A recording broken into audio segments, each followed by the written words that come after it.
Hello everyone, welcome back to my channel by Aldabral. So here we are solving fourth का last part C part. ठीक है, अब हम इसे solve करते हैं. हमें क्या बोला हुआ है, डब्ल्यू जो है सब स्पेस है of a finite dimensional vector space V. ठीक है, finite dimensional vector space V का वो क्या है, सब स्पेस है. और डब्ल्यू जो है हमें प्रूव करना है कि डब्ल्यू जो है वो फाइनाइट डायमेंशनल है and dimension of W is less than equals to dimension of V. और उसके बाद फर्दर हमें दिखाना है कि अगर डायमेंशन ऑफ ये दोनों इक्वल हैं, ठीक है, अगर ये दोनों इक्वल है तो वी भी डब्ल्यू के बराबर होगा. ठीक है, यहाँ पे इफ़ एंड ओनली का केस नहीं है, इफ़ एंड ओनली इफ़ का. अगर वो होता तो हमें दोनों तरफ से दिखाना होता है, एक बार कन्वर्सली और एक बार नॉर्मल तरीके से. बट यहाँ पे नहीं है, हमें इसे लेट करना और ये अपने आप प्रूफ हो जाएगा. ठीक है, तो चलो स्टार्ट करते हैं. आंसर. सो गिवन, हमें गिवन क्या है, given is let W be a subspace of a finite dimensional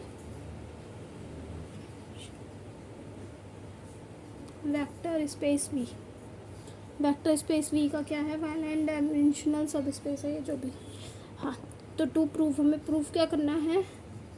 पहला प्रूफ है कि W फाइनाइट डायमेंशनल है. ठीक है, एंड डायमेंशन ऑफ डब्ल्यू जो है वो लेस देन इक्वल्स टू है डायमेंशन ऑफ वी के.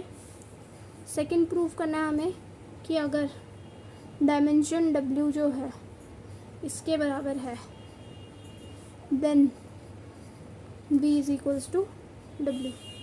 ठीक है, ये हमें प्रूफ करना है. तो पहले का प्रूफ कर रहे हैं हम. प्रूफ फर्स्ट पार्ट का प्रूफ देखो. तो since V is finite dimensional vector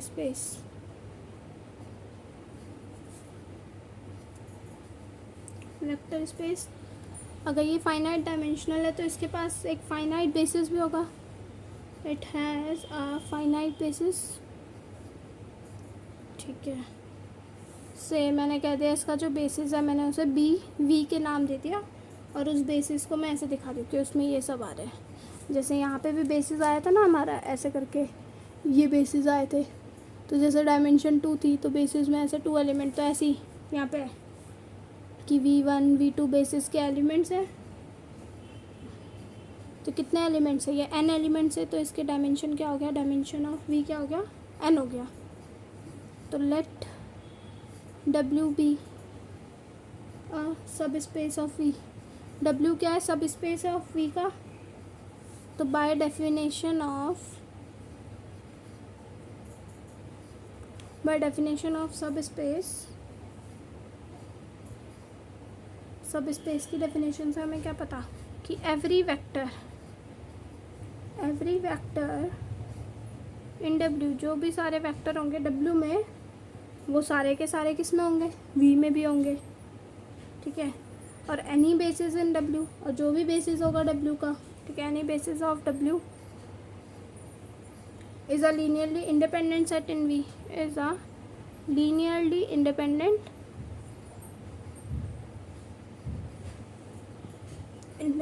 set in V. तो मैं मान रही हूँ लेट अब बेसिस ऑफ W को भी दिखा रही हूँ मैं. ठीक है, मतलब BW मैं कह रही हूँ, मैं मान रही हूँ उसे वो ये है B1 W1 W2 dot WN be a basis of W. ठीक है, तो देन बेसिस ऑफ W जो है वो सब मतलब सबसेट होगा V का. And since it is linearly dependent, and since it is linearly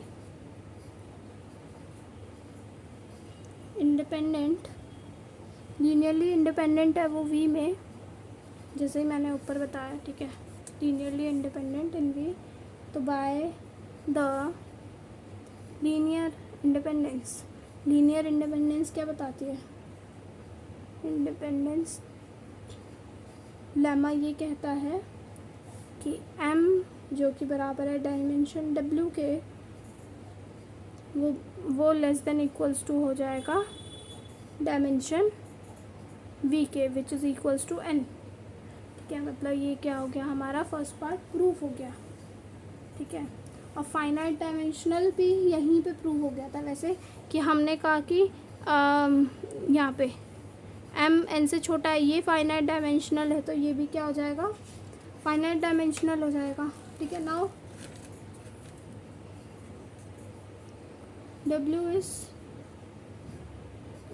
मतलब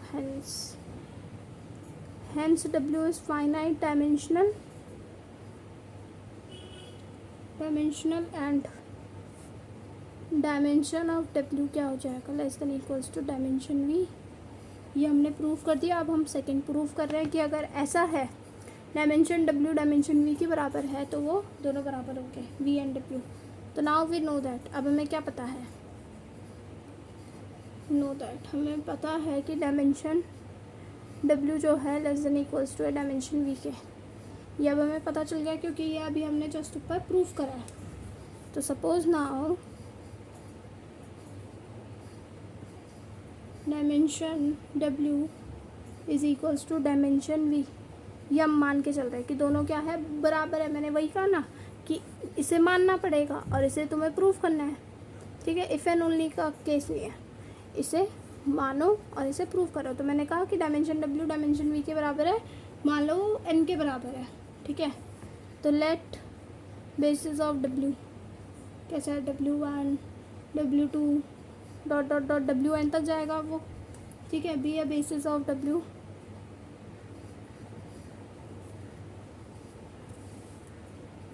बेसिस ऑफ W। तो this is a linearly independent set of n vectors in V। और ये हमने देखा भी था कि ये क्या है, linearly independent set है of n vectors in V। ये हमने बता दिया। और हमने कहा कि सिंस डायमेंशन ऑफ V जो है n के बराबर है और any linearly independent set of n vectors in V must also be a basis of V। ठीक है, मतलब मैं एक बार लिख के दिखा देती हूँ क्या कह रही हूँ। But since dimension of V क्या है, n के बराबर है और any linearly independent set of n vectors in V must also be a basis of V। मतलब कि मैं क्या कह रही हूँ कि BW जो है वो बराबर, BW जो है वो दस BW स्पैन्स, मतलब BW जो है वो स्पैन कर रहा है V को। ठीक है, ये जो BW था ये देख रहे हो W1 W2 ऐसे मैं लिख रही हूँ। ठीक है, और ये जो है बेसिस ऑफ W है। ठीक है, मैंने उसे कहा वो लीनियरली इंडिपेंडेंट सेट है। ठीक है, तो कोई भी लीनियरली इंडिपेंडेंट सेट जो है n वेक्टर्स का वो बेसिस भी होगा V का। तो इसलिए BW जो है वो क्या कर रहा है, स्पैन कर रहा है V को। ठीक है, मतलब कि जो V है वो बराबर है स्पैन्स V। मैं ऐसे लिख देती हूँ, स्पैन्स मतलब वो इसे स्पैन कर रहा है। तो V जो है बराबर हो गया स्पैन BW के, BW और span BW is equals to W, therefore V is equals to W proofed. ठीक है, ये देखो ये आपकी फोर्थ यूनिट ख़त्म हो चुकी है और वो फोर्थ यूनिट कह रही, फोर्थ क्वेश्चन कंप्लीट हो चुका है एंड ये सेकेंड यूनिट के यही दो क्वेश्चन है, थर्ड एंड फोर्थ। ठीक है, तो वो कंप्लीट कर दिया है। प्लीज़ सेकेंड यूनिट में कोई डाउट है तो प्लीज़ लेट मी नो। मैं पूरी कोशिश करूँगी कि मैं आपका डाउट सॉल्व करूँ, उसे इजी तरीके में बताऊँ। ठीक है, आई होप सो आपको ये क्वेश्चन समझ आया होगा। नहीं समझ आएगा तो प्लीज़ कमेंट सेक्शन में बता देना, मैं नेक्स्ट क्लास में वापस से ले लूँगी इसे। ठीक है, और बता देना। अब 5th and 6th video may be night में आएगी, ओके, या फिर कल मॉर्निंग में। ओके बाय बाय, तब तक के लिए प्रैक्टिस करते रहिए।